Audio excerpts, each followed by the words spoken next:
Hey guys, what's up? In this tutorial we're going to show you how you can invite someone to your lists on Microsoft Lists to view only. So if you don't want to give the invited user any editing or editor rights.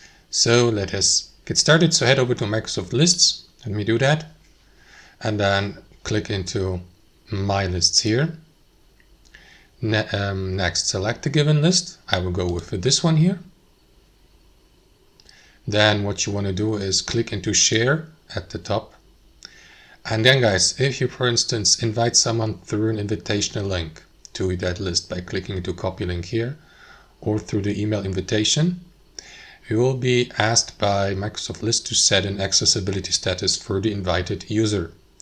As you can see, currently anyone with the invitational link or through the email invitation can edit, but you can change that by clicking into this button here and switch to Can View.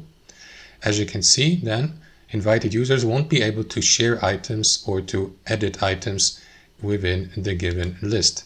Click into this button and then send the email invitation or use that invitational link here.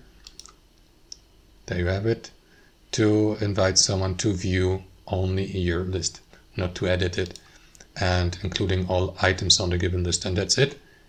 Thanks for watching and have a wonderful day.